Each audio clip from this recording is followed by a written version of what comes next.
Hello नमस्कार दोस्तों, आप लोगों का आपके यूट्यूब चैनल MSKPM इंस्टीट्यूट में स्वागत है। देखिए, आज हम लोग क्लास 10th का ICSE बोर्ड का चैप्टर 5 जो है मोल कॉन्सेप्ट एंड स्टोक्योमेट्री, उसमें यदि आप 5C देखेंगे सेक्शन तो आपको मिलेगा percentage composition, empiricals and molecular formula के बारे में। ठीक है, आज हम लोग उसी से रिलेटेड कुछ क्वेश्चन उसके सॉल्व करेंगे और हम लोग जानेंगे कि किस तरह से इस तरह के प्रॉब्लम को सॉल्व किए जाते हैं, परसेंटेज कॉम्पोजिशन के, एम्पिरिकल्स और मॉलिकुलर फार्मूला के। ठीक है, तो देखिए यहाँ पे हम लोग स्टार्ट करते हैं। तो देखिए पहला क्वेश्चन क्या है आपके पास, यदि हम लोग बात करते हैं तो हम लोग के पास पहला क्वेश्चन दिया गया है, calculate the percentage composition of various element in sodium carbonate. तो यहाँ पे देखिए सोडियम कार्बोनेट का फॉर्मूला है आपका Na2CO3।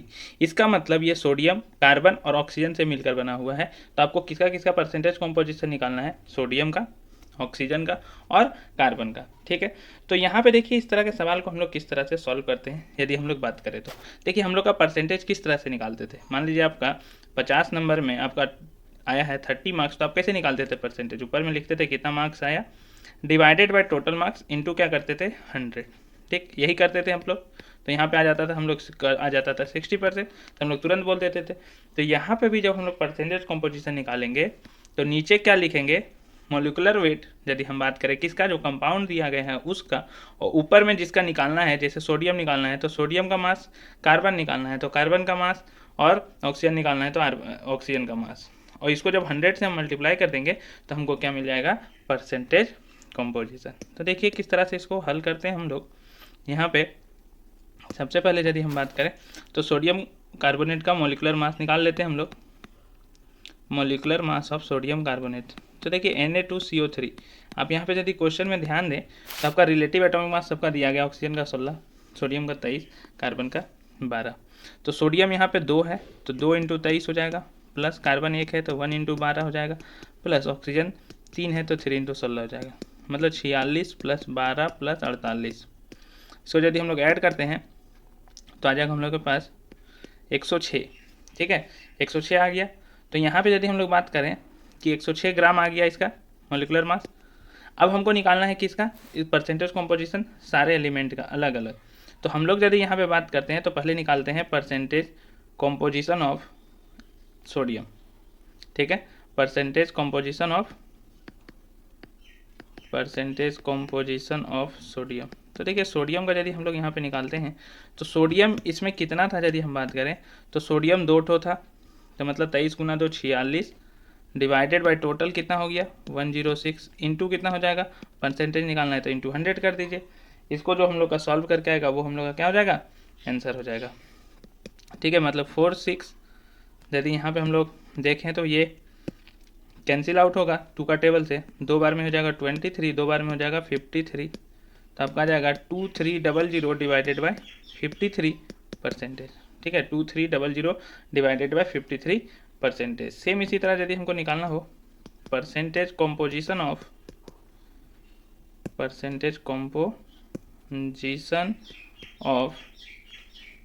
ऑक्सीजन, तो ऑक्सीजन इसमें यदि बात करें तो कितना है 48 ग्राम, डिवाइडेड बाय 106 इंटू 100। तो यहाँ पे यदि हम लोग यहाँ पे कैंसिल आउट करें तो 2 बार में 24, यहाँ हो जाएगा 53, तो 2400 डिवाइडेड बाय 53 परसेंटेज आ जाएगा। सेम इसी तरह यदि हम लोगों का क्या निकालना है, परसेंटेज ऑफ क्या बच गया, कार्बन बच गया। तो परसेंटेज ऑफ कार्बन जो होगा वो कितना हो जाएगा, कार्बन यदि हम इसमें बात करें तो 12 ग्राम है, तो 12 डिवाइडेड बाई 106 इंटू 100, 2 का टेबल से 2 6 जा और 2 का टेबल से 53, मतलब 600 डिवाइडेड बाई 53%, 600 डिवाइडेड बाई 53%। अब यहाँ पे यदि आपका आंसर ये दिया है तो ठीक है, नहीं तो आप यहाँ पे डिवाइड दे दीजिए, डिवाइड देने के बाद जो आपका आंसर आएगा वो आपका आंसर हो जाएगा। ठीक है, तो इस तरह से हम लोग इसको सिंपली सॉल्व कर सकते हैं।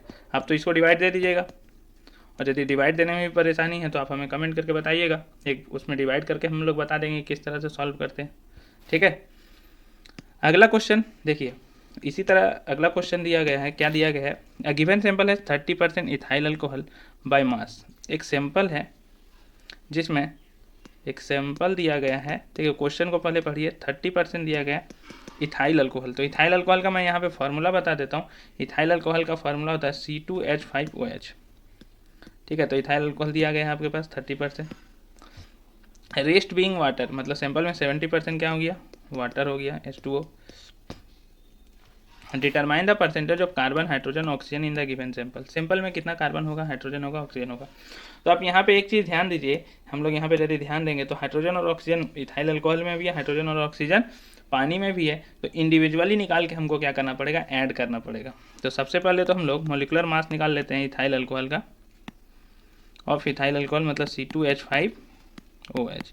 तो कार्बन कितना है, 2, तो 2 × 12 प्लस 1 इंटू हाइड्रोजन का 1 होता है, और कितना हाइड्रोजन है 5, प्लस नहीं हाइड्रोजन देखिए यहाँ पे 5 और 1 6 है, तो 1 × 6 हो जाएगा, प्लस ऑक्सीजन कितना है 1, तो ऑक्सीजन का कितना होता है 16, तो हो गया आपका 24 + 6 + 16 46 ग्राम। ठीक, अब सेम इसी तरह यदि हम बात करें तो वाटर का भी निकाल सकते हैं हम लोग, मोलर मास या फिर molecular mass of water H2O। H2O कितना होगा 1 × 2 प्लस 1 × 16, 2 + 16 कितना हो जाएगा 18 ग्राम। अब हम लोग को अलग अलग निकालना है। यदि हम बात करें तो पहले निकालना है परसेंटेज कॉम्पोजिशन इन अल्कोहल में, निकालते हैं इन अल्कोहल, कौन सा alcohol, C2H5OH, in C2H5OH percentage of carbon. तो परसेंटेज ऑफ कार्बन आप ध्यान दीजिए, ये जो इथाइल अल्कोहल है वो सिर्फ 30% है। ठीक है, 30% है आपका, इसका मतलब टोटल तो है नहीं। तो देखिए कार्बन का यदि हम बात करते हैं इसमें, तो कार्बन कितना ग्राम है 24, तो आपका कितना हो जाएगा 24 डिवाइडेड बाई इथाइल अल्कोहल कितना है 46। ठीक है, आप परसेंटेज निकालते थे तो क्या मल्टीप्लाई करते थे, देखिए 100 मल्टीप्लाई करते थे। ठीक, लेकिन यहाँ पे आप गौर कीजिए कि आपका जो इथाइल अल्कोहल है वो सिर्फ 30% है, 100% है ही नहीं। तो आपको जब 30% आप कीजिएगा तो यहाँ पे आपका क्या होगा 24/46 × 100 का 30% जब आप कीजिएगा तो 30/100 होगा, तो ये 100 और 100 कैंसिल आउट हो जाएंगे। तो आपके पास जो बचेगा वो बचेगा बेसिकली 24/46 × 30। ठीक है, 24/46 × 30। अब इसको कैंसिल आउट करना पड़ेगा हम लोग को, तो ये 2 का टेबल से 23 और ये 2 का टेबल से 12 बार में चल जाएगा आपका। तो कितना हो जाएगा 360 डिवाइडेड बाई 23%, कितना हो गया 360 डिवाइडेड बाई 23%। ठीक है, अब सेम इसी तरह अब इथाइल अल्कोहल में हाइड्रोजन का भी निकालना है और ऑक्सीजन का भी निकालना है। तो देखिए किस तरह से हम लोग निकालते हैं। यदि हम लोग बात करते हैं तो देखिए अब हम लोग यहाँ पे निकालते हैं परसेंटेज ऑफ हाइड्रोजन। तो हाइड्रोजन का परसेंटेज, तो 6 हाइड्रोजन था हम लोग के पास, 6/46 इंटू देखिए 100 होगा, और फिर उसका मल्टीप्लाई करेंगे 30% के साथ, तो 30% में 30/100 मतलब ये और ये कैंसिल आउट हो जाएगा। तो आपके पास बचेगा 6/46 इंटू 30, 2 का टेबल से 3 बार में, 2 का टेबल से 23 बार, मतलब 90/23%। ठीक है, सेम इसी तरह यदि हम बात करें तो परसेंटेज ऑफ ऑक्सीजन की यदि हम लोग बात करें तो ऑक्सीजन 1 था, तो 16/46 इंटू 100, और उसका कितना परसेंट है सिर्फ 30%। आप डायरेक्टली 30 से भी मल्टीप्लाई कर सकते थे। देखिए इस सब में जो आप 16/46 इंटू डायरेक्टली 30 भी कर सकते थे, क्योंकि एक्चुअली में 30% ही है, 100% हम लोगों का नहीं है।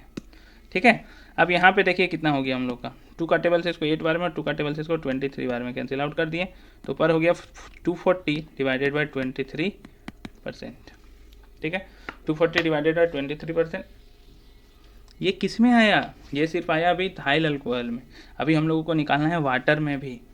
तो वाटर में, वाटर किससे किससे मिलकर बना हुआ है यदि हम बात करें तो इन वाटर, वाटर कितना परसेंट है आपका 70%। तो उसमें निकलेगा हम लोग का परसेंटेज ऑफ हाइड्रोजन कितना निकलेगा। तो देखिए हाइड्रोजन वाटर में कितना होता है 2 होता है ना H2O, तो 2 + 16 होता है, तो 2 डिवाइडेड बाई 18 इंटू कितना होगा, देखिए 100 करेंगे फिर 70/100 करेंगे। उससे बढ़िया है कि डायरेक्टली क्या कर देते हैं हम लोग 70 कर देते हैं यहाँ पे। तो यहाँ पे हो जाएगा आपका 2 × 1 = 2, 2 × 9 = 18, मतलब 70/9%। और परसेंटेज ऑफ हम यदि बात करते हैं ऑक्सीजन का तो कितना हो जाएगा 16/18 इंटू 70, तो 2 × 8 = 16, 2 × 9 = 18, 7 × 8 कितना हो जाएगा 560/9%। ठीक है, 560/9%। अब बेसिकली यदि हम बात करें तो यहाँ पे हमसे पूछा गया था, देखिए percentage of carbon in sample, percentage of carbon in sample. तो कार्बन तो अकेले था, तो कार्बन जितना आया उतना ही होगा। कितना कार्बन है 360/23%। ठीक है, तो परसेंटेज ऑफ कार्बन 360/23% हो गया। यदि किसी को डिवाइड देना है तो यहाँ पे डिवाइड दे के देख सकते हैं, 23 1 जा 23, 6 3, यहाँ होगा 3 1 0, यहाँ पे ये जाएगा 5 बार में यदि हम बात करें तो 5 बार में कितना होगा 1 1 5, फिर बचेगा आपका 15, फिर 0.6 बार में, मतलब यहाँ से आप आएगा 15.6% के आसपास। ठीक, अब हमको चाहिए percentage of hydrogen in sample. ये जो निकाल रहे हैं वो ध्यान रखिए, इन सैंपल निकाल रहे हैं हम लोग, तो सैंपल में पानी भी था और इथाइल अल्कोहल भी था, तो दोनों को ऐड करना पड़ेगा। तो ये 90/23% प्लस ये 70/9%, दोनों को आप क्या कर दीजिए, ऐड कर दीजिए। अब बात आता है कि ऐड किस तरह से करेंगे, तो सिंपली है कि इसको अलग और इसको अलग कैलकुलेट करके सिंपली ऐड कर दीजिए, तो आपका आंसर आसानी से आ जाएगा। सेम उसी तरह यदि हम बात करते हैं तो परसेंटेज ऑफ ऑक्सीजन कितना आएगा, देखिए परसेंटेज ऑफ ऑक्सीजन यहाँ पर भी है और यहाँ पर भी है, तो सेम उसी तरह 240 डिवाइडेड बाई 23% प्लस 560/9%, दोनों का अलग अलग निकाल के ऐड कर दीजिए, आपका परसेंटेज ऑफ ऑक्सीजन भी कैलकुलेट हो जाएगा। तो इस तरह से हम लोग परसेंटेज कंपोजिशन के सवाल को क्या कर सकते हैं, हल कर सकते हैं। क्योंकि सैंपल में पूछा था आपका, तो आपको हाइड्रोजन का दोनों से जोड़ना पड़ेगा ना, और ऑक्सीजन का भी जोड़ना पड़ेगा। कार्बन तो सिर्फ इथाइल अल्कोहल में था, पानी में तो था नहीं, तो उसको जोड़ने का ज़रूरत नहीं पड़ा। ठीक है, तो इस तरह से हम लोग इस तरह के सवाल को हल कर सकते हैं। अब देखिए अगले क्वेश्चन की ओर आगे बढ़ते हैं। तो अगला क्वेश्चन क्या दिया गया हम लोगों के पास, molecular formula of an organic acid is CH3COOH। देखिए मॉलिक्यूलर फार्मूला और इंपेरिकल फार्मूला में क्या अंतर है। इंपेरिकल फार्मूला क्या होता है, सिंपलेस्ट रेशियो होता है। क्या होता है, सिंपलेस्ट रेशियो। जैसे कि आपके पास मॉलिक्यूलर फार्मूला को हम बोल सकते हैं, मॉलिक्यूलर फार्मूला होता है इंपेरिकल फार्मूला, और वो कितना टाइम्स है यदि हम बात करें तो इंपेरिकल फार्मूला सिंपलेस्ट रेशियो। जैसे H2O2 लिखा हुआ है, तो इसको हम लोग HO का होल 2 लिख सकते हैं, तो ये होगा मेरा इंपेरिकल फार्मूला और ये होगा मेरा मॉलिक्यूलर फार्मूला। तो यहाँ पे यदि बात करें तो फार्मूला दिया गया CH3COOH, तो यहाँ पे यदि हम रेशियो निकालते हैं, देखिए कार्बन का, हाइड्रोजन का और ऑक्सीजन का, तो कार्बन है यहाँ 2, हाइड्रोजन है यहाँ 4 और ऑक्सीजन है यहाँ 2। तो कार्बन, हाइड्रोजन और ऑक्सीजन का यदि हम रेशियो निकाल रहे हैं तो लगा सारा 1:2:1, यही है सिंपलेस्ट रेशियो। इससे और सिंपल हम लोग नहीं जा सकते हैं। तो इसका यदि हम लोग बात करें सिंपलेस्ट रेशियो का, तो कार्बन हो जाएगा 1, हाइड्रोजन हो जाएगा 2 और ऑक्सीजन हो जाएगा 1। CH2O यही होगा इसका इंपेरिकल फार्मूला। क्या होगा, यही इसका इंपेरिकल फार्मूला। मतलब आप यहाँ पे देख सकते हैं कि देखिए बेसिकली क्या हुआ यहाँ पे, यहाँ से आप देखिए ये लिखा हुआ था C2H4O2, ठीक है, इसको हमने इस तरह से लिख दिया CH2O का होल 2। तो ये हो गया मॉलिक्यूलर फार्मूला और ये हो गया हम लोग का इंपेरिकल फार्मूला। तो इस तरह से हम लोग मॉलिक्यूलर फार्मूला और इंपेरिकल फार्मूला को कैलकुलेट कर सकते हैं। इंपेरिकल फार्मूला को एक और तरीका से कैलकुलेट किया जा सकता है, जब हम लोग का परसेंटेज कंपोजिशन दिया हो, तो उस तरह के सवाल को देखेंगे हम लोग किस तरह से हल करते हैं। तो देखिए यहाँ पे क्वेश्चन क्या दिया गया, इंपेरिकल फार्मूला कैलकुलेट करना है आपको, मतलब सिंपलेस्ट रेशियो निकालना है। आपका मैग्नीशियम दिया गया है, सल्फर दिया गया, ऑक्सीजन दिया गया और H2O दिया गया। ठीक है, तो पहले जो जो दिया गया उसको हम लोग लिख लेते हैं। एक है मैग्नीशियम आपका, एक है सल्फर, एक है ऑक्सीजन और एक है H2O। परसेंटेज कॉम्पोजिशन कितना दिया गया है, इसका 9.76, इसका 13.01, इसका 26.01 और इसका 51.22, इतना परसेंटेज दिया गया है। तो अभी परसेंटेज दिया गया है, तो क्या करेंगे हम लोग, इसका देखिए, इसका मैग्नीशियम का एटॉमिक मास कितना होता है 24, सल्फर का कितना होता है 32, ऑक्सीजन का कितना होता है 16 और H2O का कितना होता है 18। ठीक है, ये क्या है इसका एटॉमिक मास या फिर मॉलिक्यूलर मास। जैसे H2O है तो H2O का मॉलिक्यूलर मास 18 दिया गया। तो सबसे पहले हम लोग एटम निकालेंगे कि कितना एटम्स है। तो सबसे पहले हम लोग निकालेंगे एटम रेशियो। सबसे पहले क्या निकालेंगे, एटम्स का रेशियो, जिसे हम लोग एटॉमिक रेशियो या फिर मॉलिक्यूलर रेशियो भी बोल सकते हैं, एटॉमिक रेशियो या फिर मॉलिक्यूल्स का रेशियो बोल सकते हैं। तो ये निकलता कैसे है, सिंपली जितना परसेंटेज दिया गया है आप उसको उसके एटॉमिक मास या फिर मॉलिक्यूलर मास से डिवाइड कर दीजिए। तो 13.01 डिवाइडेड बाई यहाँ पे हो जाएगा आपका 32 और इधर हो जाएगा आपका 26.01 डिवाइडेड बाई 16 और यहाँ पे आपका हो जाएगा 51.22 डिवाइडेड बाई 18। अब सबको डिवाइड करना है और बताना है कि आपका एटॉमिक रेशियो कितना आ रहा है। तो देखिए यदि हम यहाँ पे डिवाइड करते हैं तो 24 को 976 से 24 जो हो जाएगा आपका 96, यहाँ पे हो जाएगा 1 और 6, डिवाइड पॉसिबल नहीं है, 0 यहाँ पे उतरेगा पॉइंट, फिर यहाँ पे आपका आएगा 6 बार में 144, यहाँ पे फिर बचेगा 16 यदि हम यहाँ पे बात करते हैं तो। ठीक है, तो इस तरह से आपका आगे बढ़ते जा रहा है। यहाँ पे यदि हम बात करें तो अब 2 डिजिट पहले डेसिमल लगाना था आपको। यहाँ पे यदि हम लोग बात करें तो सिंपली कैलकुलेशन को सिंपल करते हैं, तो 9.7 ले लेते हैं, ज़्यादा कैलकुलेशन नहीं करते हम लोग। तो यहाँ पे कैलकुलेट जब हम लोग कर रहे हैं तो कितना आ रहा है हम लोग का 0.40, 0.40 और एक बार 6, 0.406 आ गया। अब यहाँ पे भी इसको यदि हम कैलकुलेट करते हैं तो 32, देखिए 1301 है, इसको 32 से डिवाइड करते हैं हम लोग, तो 32 4 जा हो जाएगा 8 और यहाँ हो जाएगा 3 4 जा, तो यहाँ पे बचा आपका 2। तो यहाँ पे 2 1, फिर यहाँ पे 0 भी उतारना पड़ेगा तब डिवाइड पॉसिबल होगा, तो आपको एक 0 पहले से देना पड़ेगा। तो यहाँ पे आपका आएगा, यदि हम बात करते हैं 6 बार में, तो डिवाइडेड बाय 100 होगा। देखिए यहाँ पे पॉइंट पहले से लगा हुआ तो 100 होगा, तो फिर से ये डेसिमल शिफ्ट हो जाएगा, मतलब इसका भी वैल्यू जो 0.406 के पास ही आ रहा है, 0.406 के पास आ रहा है। अब अगला सॉल्व करते हैं। देखिए तो अगला यहाँ पे सॉल्व करना पड़ेगा सब आपको, यहाँ पे ध्यान दीजिएगा। देखिए 16 को डिवाइड करना है 2601 में, ठीक है, तो 16 1 जा 16, यहाँ पे बचेगा 10 और यहाँ पे एक उतरेगा 0, 16 6 जा, यहाँ हो जाएगा 96, यहाँ पे बचेगा आपका 4 और 1, 16 2 जा हो जाएगा यहाँ पे 32। ठीक है, यहाँ पे सब्ट्रैक्ट होगा तो यहाँ पे बचेगा आपका 9।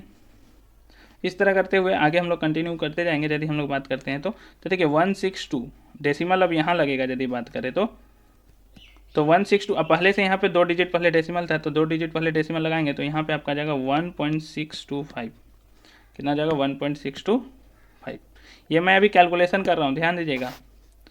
अब 18 को डिवाइड करना है 5122 में, ठीक है, 5122 में यदि हम बात करते हैं डिवाइड करना हम लोगों को, तो 18 2 जा 36, यहाँ पे बचेगा 5, यहाँ पे 1 फिर 2, तो ये कितने बार में जाएगा यदि हम बात करें तो 18 8 जा 144 होता है, तो 144 यहाँ पे आपका बच जाएगा 8, यहाँ पे 2, यहाँ पे फिर हम लोग यदि लगाएंगे तो 18 4 जा 72, यहाँ पे 10 बचेगा, मतलब 284 है।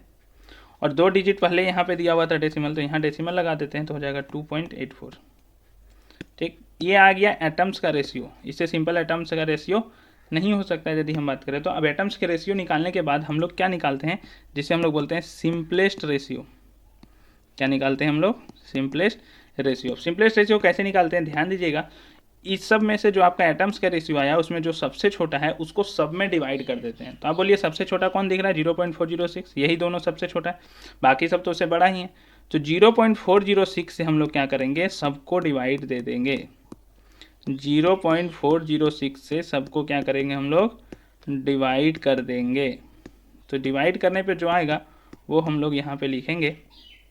तो देखिए यहाँ पे डिवाइड करने पे कितना आ रहा है हम लोग को, यहाँ पे हो जाएगा 1, यहाँ पे हो जाएगा 1 और यहाँ पे यदि हम बात करें तो देखिए 0.4 का 4 गुना कितना होता है 1.6, मतलब ये 4 के पास पहुँच जाएगा। और 0.4 का 7 गुना जो होता है वो होता है 2.8, मतलब ये 7 के पास पहुँच जाएगा। तो ये रेशियो हुआ सिंपलेस्ट रेशियो। अब जैसे ये सिंपलेस्ट रेशियो आया हम लोग क्या करेंगे, यहाँ पे ये हुआ सिंपलेस्ट रेशियो। तो यहाँ से हमको पता चल गया कि इंपेरिकल फार्मूला होता ही है सिंपलेस्ट रेशियो। तो यहाँ से हमको पता चला कि मैग्नीशियम 1 हो सकता है, तो हमने मैग्नीशियम को 1 लिखा। सल्फर 1 हो सकता है, तो सल्फर को हमने भी 1 लिखा। ऑक्सीजन कितना होगा 4, तो ऑक्सीजन को हमने लिखा 4, और वाटर कितना होगा 7, तो MgSO4 इसका फार्मूला हो जाएगा .7H2O, मैग्नीशियम सल्फेट MgSO4.7H2O, ये हो जाएगा इसका इंपेरिकल फार्मूला। तो इस तरह से हम लोग इंपेरिकल फार्मूला को आसानी से कैलकुलेट कर सकते हैं। ठीक है, अब हम लोग आगे बढ़ते हैं। तो देखिए हम लोग के पास अगला क्वेश्चन क्या दिया गया, एक ऑर्गेनिक कंपाउंड है जिसमें ऑक्सीजन है 26.24% और हाइड्रोजन है 4.92%। इसका इंपेरिकल फार्मूला बोला है निकालने। तो देखिए ऑर्गेनिक कंपाउंड है तो उसमें कार्बन तो होगा ही, तो कार्बन यहाँ पे नहीं दिया गया, तो सबसे पहले हम परसेंटेज ऑफ कार्बन निकालते हैं। तो देखिए परसेंटेज ऑफ कार्बन कितना होगा, टोटल 100% होता है, तो 100 में ये और ये दिया गया है, तो मतलब 100 में से आप लोग सब्ट्रैक्ट कर दीजिए 26.24 माइनस 4.92, दोनों को यदि हम लोग सब्ट्रैक्ट कर देंगे तब हम लोग को क्या मिल जाएगा, कार्बन का परसेंटेज। तो यहाँ पे देखिए सॉल्व करेंगे हम लोग, तो पहले इस दोनों को ऐड कर लेते हैं हम लोग, क्योंकि दोनों ऐड होगा आपस में। तो 26.24 और 4.92 यदि ऐड करेंगे तो 4 + 2 6, 9 2 11, 6 4 10 11 और यहाँ पे हो जाएगा 31.16। 100 में से यदि हम सब्ट्रैक्ट करते हैं 31.16 को, तो देखिए यहाँ पे कितना बचेगा, यहाँ पे बच जाएगा 8, 9 में से बन जाएगा 8, 9 में से 3 जाएगा 6, 68.84% कार्बन का हो गया। अब देखिए सबका परसेंटेज निकल गया हम लोग का। अब सबका परसेंटेज निकल गया तो अभी हम लोग देखें कि एम्पिरिकल फार्मूला कैसे निकालते हैं। इधर लिखेंगे कार्बन, इधर लिखेंगे हाइड्रोजन और इधर लिखेंगे ऑक्सीजन। और सबसे पहले क्या निकालेंगे, एटॉमिक रेशियो। एटॉमिक रेशियो याद होगा आपको, थोड़ा मैं एक लाइन कम लिख रहा हूँ, डायरेक्टली लिखने की कोशिश कर रहा हूँ। तो अब ध्यान दीजिएगा, एटॉमिक रेशियो में क्या करते थे, जो परसेंटेज दिया रहता था उसको हम लोग डिवाइड करते थे उसके एटॉमिक मास या फिर मॉलिक्यूलर मास है। तो कार्बन का 12, हाइड्रोजन की यदि बात करें तो देखिए हाइड्रोजन है 4.92 डिवाइडेड बाय 1 होगा।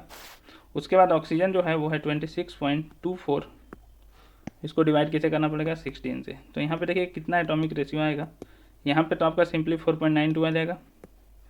यहाँ पे यदि हम लोग डिवाइड करते हैं 12 को 6 8 8 4 से साथ, तो 12 5 जा 60, यहाँ पे 88, 12 7 जा 84, यहाँ पे 4 और 4, 12 3 जा यदि हम बात करें तो 6 आ जाएगा हम लोग का। 12 4 जा 48 होता है, तो वो पॉसिबल नहीं है। तो यहाँ पे आपका 2 डिजिट पहले डेसिमल, मतलब ये 5.73 आ जाएगा अप्रॉक्स। ठीक, सेम उसी तरह यहाँ पे यदि हम लोग सॉल्व करते हैं, 16 को डिवाइड करते हैं तो थोड़ा मन में ही कैलकुलेट करने की कोशिश करते हैं। तो 16 1 जा 16.6 और वहाँ पे बचेगा आपका 16 3 जा नहीं, आपका आ जाएगा 16 4 जा 1.64। अब इसमें से जो सिंपलेस्ट रेशियो है, मतलब जो सबसे छोटा नंबर है, उससे हम लोग डिवाइड करेंगे तो हमको क्या मिलेगा, सिंपलेस्ट रेशियो मिलेगा। तो यहाँ पे यदि हम लोग देखें तो सबसे छोटा नंबर इसमें कौन सा है, तो ये ऑक्सीजन के पास जो लिखा गया, तो उससे सब में हम लोग डिवाइड कर देंगे। तो 5.73 डिवाइडेड बाय 1.64, 4.92 डिवाइडेड बाय 1.64 और 1.64 डिवाइडेड बाय 1.64, तो यहाँ गया 1। इसको यदि हम लोग इस दोनों को सॉल्व करते हैं तो 1.64 का ये 3 गुना लिखा गया तो 3 हो गया। और यहाँ पे यदि हम लोग बात करते हैं तो 5.73, तो ये आपका हो जाएगा 164 लिखा गया और यहाँ पे 573, 4 गुना होता है 64, उसका हाफ, मतलब ये 3.5 टाइम्स लिखा गया। कितना टाइम्स लिखा गया, 3.5 टाइम्स। तो यहाँ पे ध्यान दीजिए, ये 3.5 है और ये 3 है और ये 3 है। यहाँ पे जो सिंपलेस्ट रेशियो होना चाहिए वो होल नंबर के फॉर्म में होना चाहिए। तो अभी तक ये होल नंबर नहीं है, तो इसे होल नंबर से कन्वर्ट करने के लिए इसे 1 से मल्टीप्लाई करने से तो काम होगा नहीं, इसे हम लोग 2 से मल्टीप्लाई करेंगे तो बेसिकली 2 से सब मल्टीप्लाई हो जाएगा। तो आपका जो कार्बन का रेशियो है वो कितना हो जाएगा, यदि हम बात करते हैं तो ये हो जाएगा 7, ये हो जाएगा 6 और ये हो जाएगा आपका 2। तो कार्बन हो गया आपका 7, हाइड्रोजन हो गया आपका 6 और ऑक्सीजन हो गया आपका 2। तो C7H6O2। तो यहाँ से आपको क्या समझ में आया, यदि हम लोग बात करें तो यहाँ से आपको ये समझना है कि जब भी फ्रैक्शन में नंबर आ रहा हो तो उसे हम लोग को सबसे पहले होल नंबर में कन्वर्ट करना पड़ेगा, जो सबसे स्मॉलेस्ट होल नंबर होगा। तो 2 से मल्टीप्लाई किए तो कन्वर्ट हुआ 7 6 और 2 में। एक में तो मल्टीप्लाई सिर्फ करने से होगा नहीं, सब में करना पड़ेगा। तो ये हुआ इसका एम्पिरिकल फार्मूला। अब हम लोग आगे बढ़ते हैं, तो देखिए आगे बढ़ते हैं तो अगला क्वेश्चन क्या दिया गया हम लोग के पास, calculate the empirical and molecular formula of the compound having the following percentage composition. तो percentage composition, it's vapour density is 45। तो देखिए यहाँ पे वेपर डेंसिटी नाम का एक चीज़ दिया गया। तो मैं पहले ये बता दूँ कि वेपर डेंसिटी होता क्या है। देखिए वेपर डेंसिटी क्या होता है, वेपर डेंसिटी होता है कि जो कंपाउंड दिया गया है उसका वेपर स्टेट में, जो कंपाउंड दिया गया है उसका वेपर स्टेट में यदि हाइड्रोजन के उतना ही वॉल्यूम से कंपेयर किया जाए तो वो कितना टाइम्स भारी है, वो होता है वेपर डेंसिटी। तो वेपर डेंसिटी का यूज यहाँ पे क्यों दिया गया, वेपर डेंसिटी से हम लोग एक चीज़ निकाल सकते हैं जिसको हम लोग बोलते हैं मॉलिक्यूलर वेट। मॉलिक्यूलर वेट और वेपर डेंसिटी में रिलेशन है। आपका जो मॉलिक्यूलर वेट होता है वो होता है ट्वाइस ऑफ वेपर डेंसिटी। क्या होता है, ट्वाइस ऑफ वेपर डेंसिटी। तो यहाँ पे यदि आप बात करें तो 2 इंटू वेपर डेंसिटी मतलब 2 इंटू 45, मतलब आपका 90 ग्राम के आसपास आना चाहिए मॉलिक्यूलर वेट। ठीक है, कितने ग्राम के आसपास आना चाहिए, 90 ग्राम के आसपास आना चाहिए आपका मॉलिक्यूलर वेट।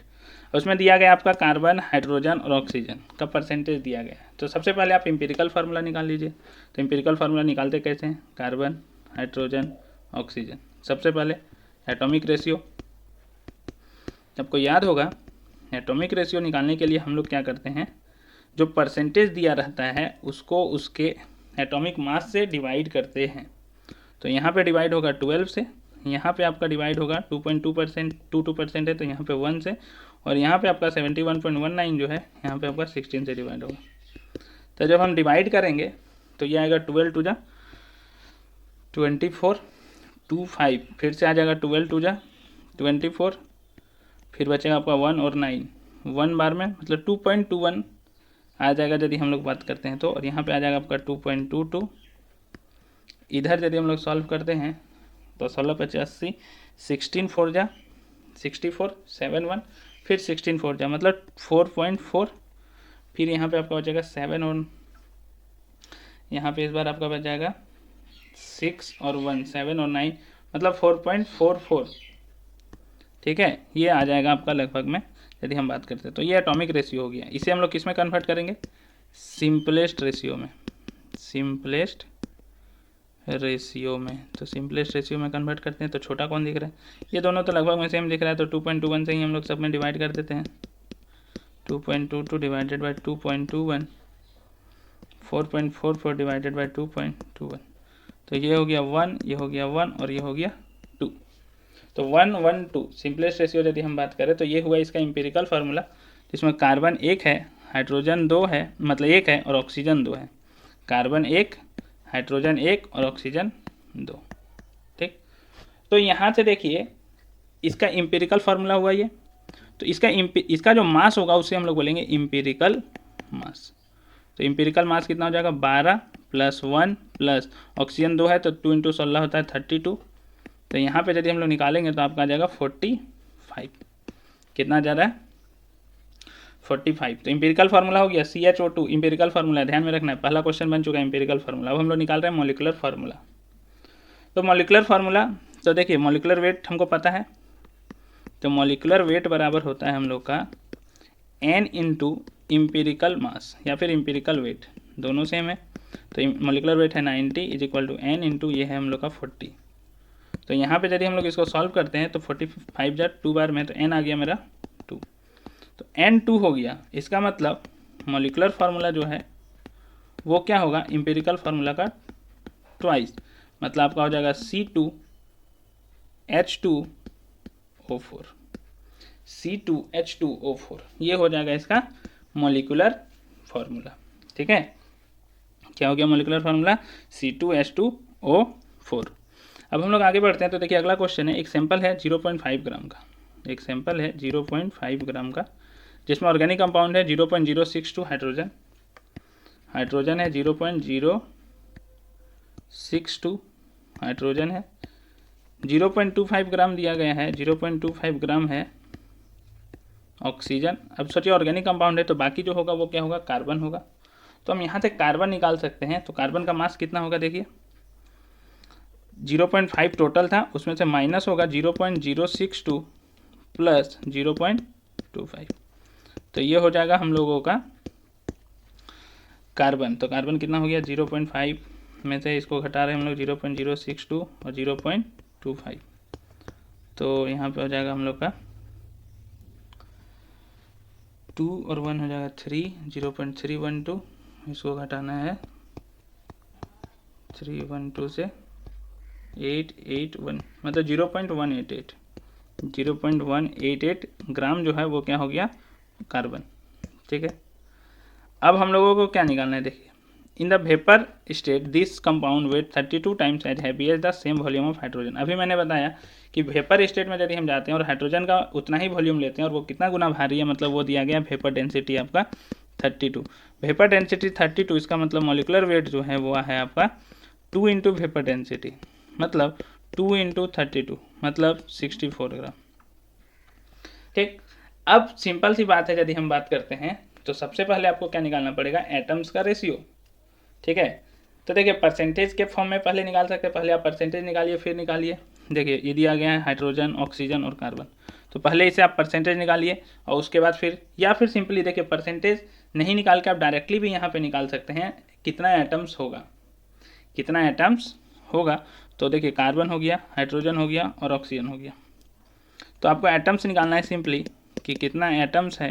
तो जितना ग्राम दिया गया है उसको हम लोग क्या करेंगे, सिंपली उसका वेट जो एटॉमिक वेट है उससे डिवाइड कर देंगे। तो इसका एटॉमिक वेट हुआ 12। इसकी यदि हम बात करें तो है 0.062, इसको डिवाइड करना है 1 से। और इसकी यदि हम बात करें तो 0.25 डिवाइडेड बाई इसको डिवाइड करना है 16 से। तो कितना आएगा यहाँ पे हम लोग का कितना आ जाएगा 188 डिवाइडेड बाई 12 करना है। तो यहाँ पे आ जाएगा 1, फिर हो जाएगा 68 बाई 12, यहाँ पे 5, 0.015 के आसपास आ रहा है हम लोग का। 12 को 188 से 12 बन जाए 12, हो गया 6, 8, यहाँ पे हो गया 68, 0, 6।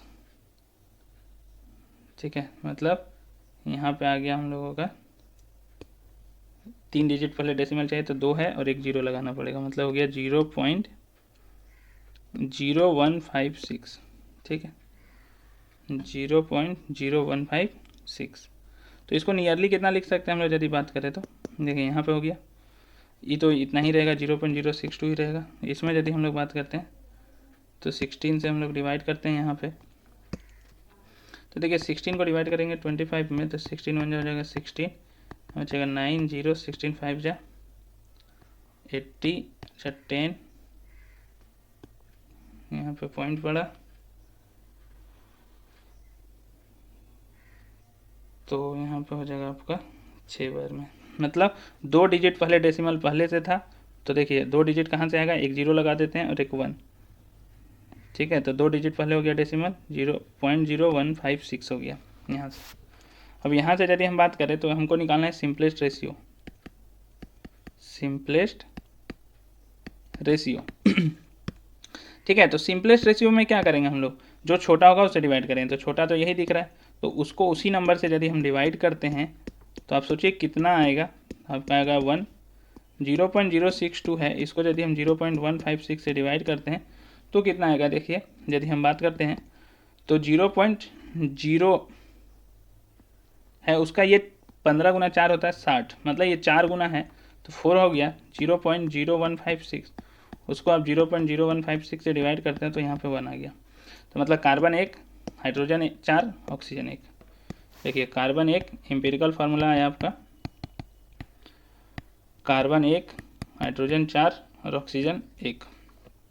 ठीक, हम लोगों को मॉलिक्यूलर मास निकालना है। क्वेश्चन में आप ध्यान दीजिए तो हम लोगों को बोला है डिटरमाइन इट्स मॉलिक्यूलर मास, नहीं मॉलिक्यूलर फार्मूला बोला है। तो मॉलिक्यूलर फार्मूला कैसे निकलेगा, तो देखिए मॉलिक्यूलर फार्मूला निकालने के लिए हमको पहले देखिए यहाँ से हम लोग को निकालना पड़ेगा मॉलिक्यूलर मास। तो एम्पिरिकल फार्मूला निकल गया, तो एम्पिरिकल मास कितना हो जाएगा 12 + 4 + 16, 32 हो गया इसका एम्पिरिकल मास, एम्पिरिकल मास। तो मॉलिक्यूलर मास बराबर होता है n इंटू एम्पिरिकल मास। तो मॉलिक्यूलर मास है 64, n इंटू एम्पिरिकल मास है मेरा 32। तो यहाँ पे क्या होगा 32 से डिवाइड, तो 32 जा तो n बराबर हो गया 2। देखिए यहाँ पे n बराबर हो गया 2। जहाँ नहीं समझ में आएगा वहाँ पे आप लोग को एक बार कमेंट के माध्यम से पूछ सकते हैं कि सर यहाँ पे नहीं समझ में आया, आप एक बार फिर से समझा सकते हैं क्या। तो आपको उसका सॉल्यूशन फिर से मैं समझा सकता हूँ, ठीक है। लेकिन यहाँ से देखिए n हम लोग 2 निकाल चुके हैं। तो मॉलिक्यूलर फार्मूला बराबर क्या होता है, सिंपली आप बोलिए तो आपको पता होगा कि मॉलिक्यूलर फार्मूला जब हम निकालते हैं तो वो होता है एम्पिरिकल फार्मूला इंटू n। तो एम्पिरिकल फार्मूला CH4 है, इसका n कितना आया 2, तो मतलब इसका डबल मतलब C2H8, ये हो जाएगा आपका मॉलिक्यूलर फार्मूला। तो इस तरह से हम लोग इस तरह के क्वेश्चन को हल कर सकते हैं यदि हम लोग बात करते हैं तो, ठीक है। अगले क्वेश्चन की ओर आगे बढ़ते हैं। तो देखिए अगला क्वेश्चन क्या है हम लोगों के पास, 3.5 gram of nitrogen combined with 2 gram of oxygen to form an oxide of nitrogen. मतलब नाइट्रोजन का एक ऑक्साइड बनाता है, तो एम्पिरिकल फार्मूला बोला इस ऑक्साइड का। तो आप सोचिए नाइट्रोजन का परसेंटेज कितना होगा, परसेंटेज ऑफ नाइट्रोजन की यदि हम बात करते हैं तो नाइट्रोजन का परसेंटेज कितना होगा, देखिए 3.5 ग्राम नाइट्रोजन है और 3.5 और 2 ग्राम से मिलकर बना है, मतलब टोटल कितना हुआ 5.5 इंटू 100।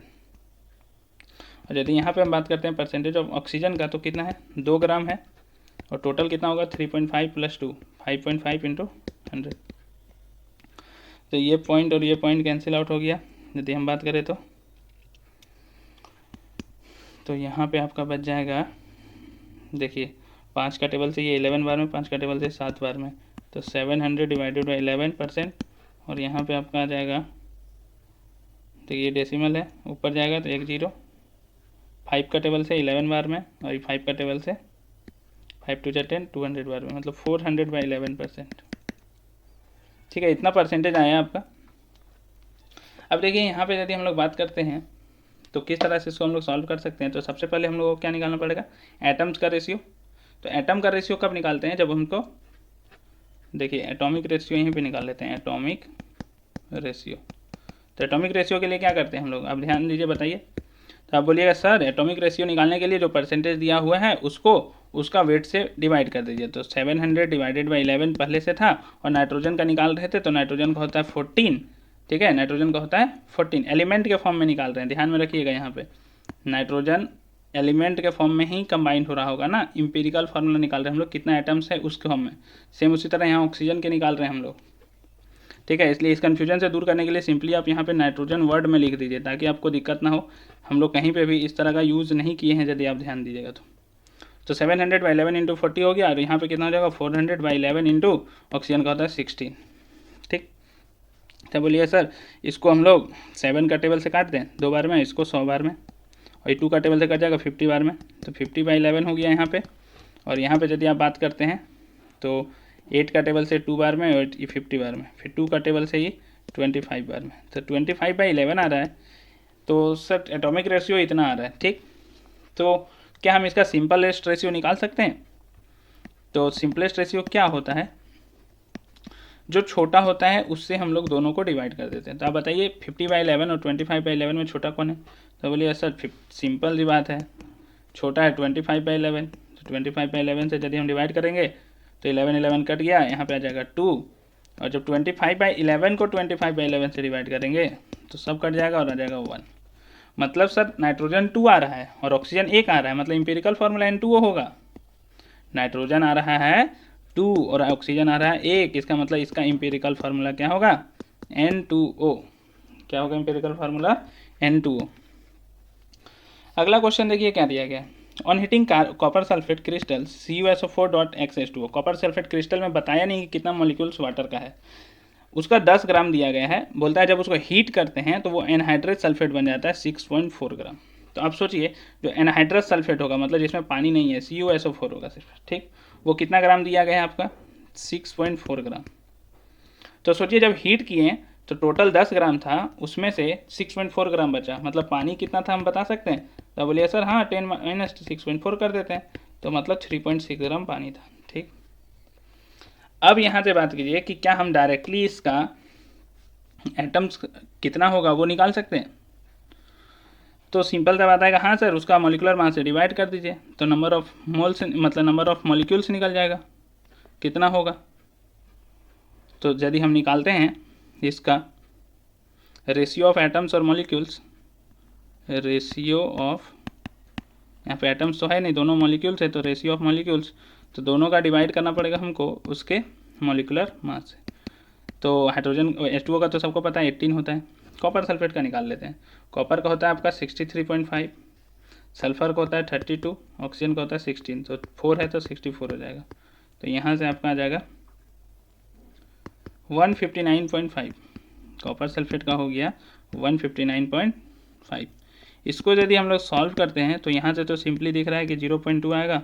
यहाँ पे थोड़ा सा हम लोग सॉल्व करेंगे इसको, तो कितना आएगा हम लोग के पास 6.4, और यहाँ पे है 159.5, तो पॉइंट कट जाएगा तो आ जाएगा 1595 को 64 से यदि हम डिवाइड करेंगे तो डिवाइड जाएगा नहीं, तो 1.0, फिर भी डिवाइड नहीं जाएगा तो 1 0 और पड़ेगा, तो ये 15 × 5 = 75, 4 बार में जाएगा, तो मतलब आ रहा है 0.04। कितना आ रहा है 0.04। अब सिंपलेस्ट रेशियो हमको चाहिए, तो सिंपलेस्ट रेशियो क्या होता है, उसके इस दोनों में जो छोटा उससे डिवाइड कर देना। तो छोटा कौन है 0.04, इसको डिवाइड करेंगे इससे, और 0.2 को भी डिवाइड करेंगे 0.04 से, तो यहाँ पे आ जाएगा 1, और यहाँ पे यदि हम डिवाइड करते हैं तो 2/10 आएगा, और यहाँ पे 4 इंटू ऊपर में 100 जाएगा, तो 1 0 से 1 0 कैंसिल आउट, 4 2 का टेबल से 2 बार में, 2 का टेबल से यहाँ 5, तो यहाँ पे आ जाएगा मेरा 5। तो मतलब CuSO4 1 है, तो इसका हो गया CuSO4, और वाटर मॉलिक्यूल्स यदि हम बात करें तो 5 है, तो .5H2 हो गया। तो CuSO4.5H2O इसका हो गया, जो क्रिस्टलिन सल्फेट दिया गया उसका फॉर्मूला हो गया। ठीक, अब हम लोग अगले क्वेश्चन की ओर आगे बढ़ते हैं। इसी तरह के क्वेश्चन में देखिए, क्वेश्चन आपको बड़ा दिख रहा होगा, लेकिन आप यहाँ पे ध्यान दीजिए कि आपके पास बहुत सारा क्वेश्चन दिया गया है, मतलब 5 क्वेश्चन है इसमें, 1 2 3 4 5 क्वेश्चन सॉल्व करना है, इसलिए क्वेश्चन बड़ा दिख रहा है थोड़ा सा। क्या क्वेश्चन दिया है इसमें? 0.29 gram of A hydrocarbon with vapour density 29, vapour density 29 दिया गया। जब इसको बर्न किया जाता है तो देखिए वेपर डेंसिटी 29 दिया गया, तो यहाँ से तुरंत सोचिए कि जो हाइड्रोकार्बन है उसका मॉलिक्यूलर वेट जो होगा वो होगा 2 इंटू वेपर डेंसिटी, मतलब 58 ग्राम। ठीक, 0.29 ग्राम दिया गया, 58 ग्राम है इसका मॉलिक्यूलर वेट, ये पता चल गया हम लोग को। इसको जलाया जा रहा है ऑक्सीजन के प्रेजेंस में, तो कितना कार्बन डाइऑक्साइड मिल रहा है? 448 ml at STP from the given information calculate the mass of carbon dioxide form, कितना कार्बन डाइऑक्साइड का मास फॉर्म हो रहा है। तो यहाँ पे देखिए एक कॉन्सेप्ट लगेगा मोल का, सिंपली यदि हम बात करें तो देखिए हाइड्रोकार्बन जब भी बर्न होता है, मतलब कार्बन और हाइड्रोजन से मिलकर बना हुआ हाइड्रोकार्बन, जब भी हम इसको बर्न करते हैं ऑक्सीजन से, तो आपको 2 चीज़ मिलेगा, एक होगा CO2 और दूसरा होगा H2O। ठीक, कम्प्लीटली बर्न हो रहा है, मतलब ऑक्सीजन पूरी तरह से, ऑक्सीजन का कमी नहीं है मेरे पास। ये जो हाइड्रोकार्बन है वो है 0.29 ग्राम। कितना हमको मिल रहा है? 448 ml मिल रहा था कार्बन डाइऑक्साइड।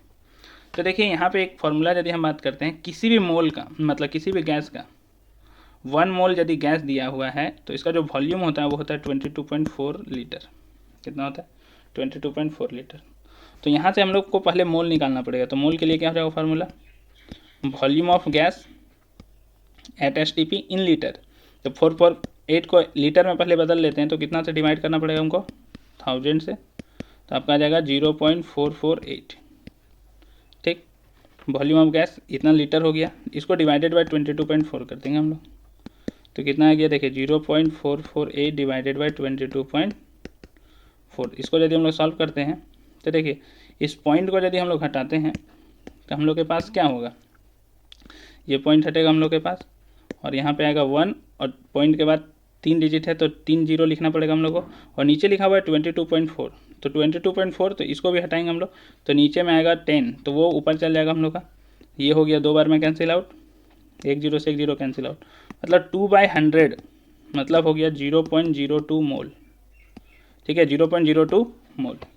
देखिए इस तरह से यदि आप नहीं निकाल पा रहे हैं तो आप इस तरह से निकालिए कि 22.4 लीटर जब गैस रहता है तो इसका 1 मोल होता है। ठीक, तो जब 1 लीटर रहेगा तो कितना होगा? 1/22.4 मोल, और जब 0.448 लीटर रहेगा, देखिए 0.448 लीटर आया था ना, तो रहेगा तो कितना होगा? तो 1/22.4 इंटू 0.448 मोल। देखिए अब ध्यान दीजिए, ये जो मैंने फार्मूला पुट किया मोल का, एग्जैक्ट यही फार्मूला है हम लोगों के पास।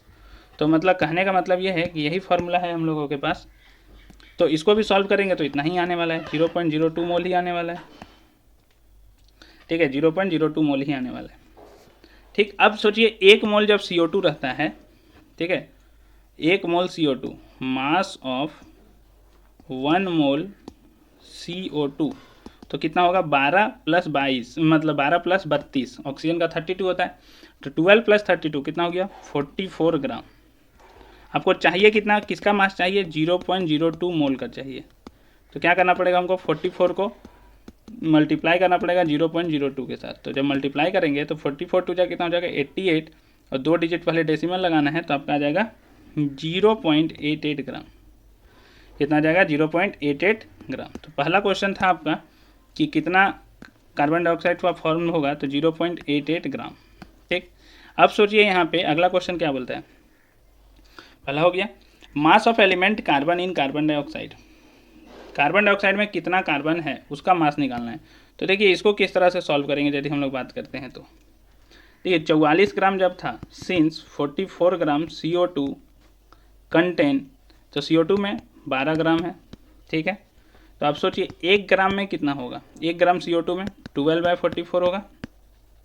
सिंस मतलब देयरफॉर 0.88 ग्राम इतना ही है ना carbon dioxide, 0.88 gram carbon dioxide है, तो उसमें कितना होगा 12/44 इंटू 0.88। ठीक, ये पॉइंट घटा, यहाँ पे बचा 100, 44 2 जा, तो आ गया आपका 24/100 मतलब 0.24 ग्राम कार्बन है कार्बन डाइऑक्साइड में। ठीक, तो आपका जो दूसरा क्वेश्चन था, इस क्वेश्चन का आंसर हो गया आपका 0.24 ग्राम। अब तीसरा क्वेश्चन क्या है, देखिए यहाँ पे यदि हम लोग ध्यान दें तो बोलता है mass of hydrogen in hydrocarbon. तो हाइड्रोकार्बन कितना है 0.29 ग्राम, उसमें से हम निकाल चुके हैं कार्बन डाइऑक्साइड, तो निकालना है, तो हाइड्रोजन कितना हो जाएगा सोचिए 0.29 माइनस 0.24 मतलब हो जाएगा आपका 0.05 ग्राम। तीसरा तो सिंपल था, ये सिंपल हो गया कि टोटल में से कार्बन को हटा दिए तो हाइड्रोजन पता चल गया। अब आपसे पूछता है एम्पिरिकल फार्मूला। अब बोलिए एम्पिरिकल फार्मूला निकालने के लिए क्या निकालना पड़ेगा, पहले जो मास दिया हुआ उसको एटॉमिक मास से डिवाइड करके उसका सिंपलेस्ट रेशियो निकालेंगे तो निकलेगा, और सबसे लास्ट में मोलिकुलर फार्मूला में मोलिकुलर वेट का यूज होगा। तो हम लोग आगे बढ़ते हैं, तो देखिए यहाँ पे कार्बन और ऑक्सीजन हाइड्रोजन दो चीज़ है। कार्बन कितना था 0.24 ग्राम, ठीक, हाइड्रोजन कितना है 0.05 ग्राम।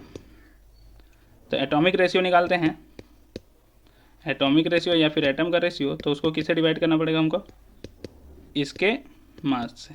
ठीक, तो यहाँ पे यदि हम लोग सॉल्व करेंगे इसको तो यहाँ पे कितना आ जाएगा 0.02 और यहाँ पे कितना आ जा रहा है 0.05। अब इसमें से छोटा कौन है, तो सबको पता है कि इसमें से छोटा जो होगा वो 0.02 होगा।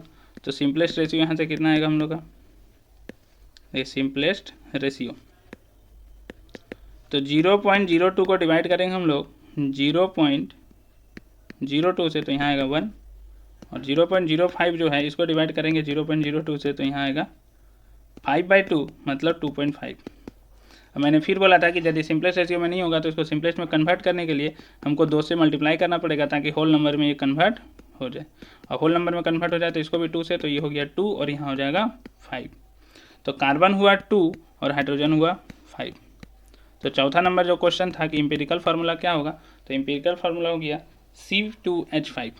ठीक है, C2H5 हो गया। अब हम लोगों को क्या चाहिए, 5वां नंबर में चाहिए मॉलिक्यूलर फार्मूला। तो हम लोगों को पता है कि मॉलिक्यूलर वेट बराबर जो होता है वो होता है ट्वाइस इंटू वेपर डेंसिटी, तो वो तो हम लोग को पहले से पता है। और मॉलिक्यूलर वेट और एम्पिरिकल वेट में क्या रिलेशन है, मॉलिक्यूलर वेट बराबर होता है N इंटू एम्पिरिकल वेट। तो मॉलिक्यूलर वेट कितना था याद कीजिए, मॉलिक्यूलर वेट था 58, तो मॉलिक्यूलर वेट की जगह हम लोग लिखते हैं 58 equals to N into empirical weight कितना आएगा, देखिए यहीं से निकाल लेते हैं हम लोग। कार्बन 2 है तो 24 प्लस हाइड्रोजन 5 है तो 5, तो 24 5 हो गया 29, तो N बराबर हो गया 58/29 मतलब 2। N का वैल्यू कितना आ गया 2।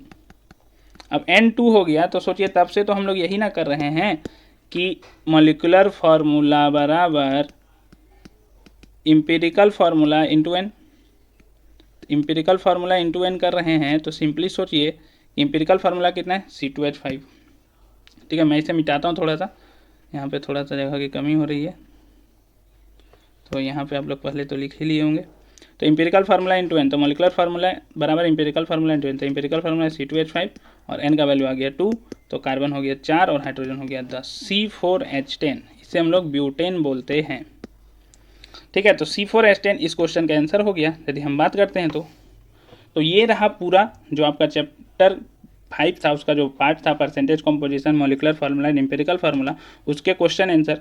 यदि आपको इसमें से कोई भी डाउट है तो आप हमें कमेंट के माध्यम से पूछ सकते हैं, आपको उसका सॉल्यूशन मिलेगा।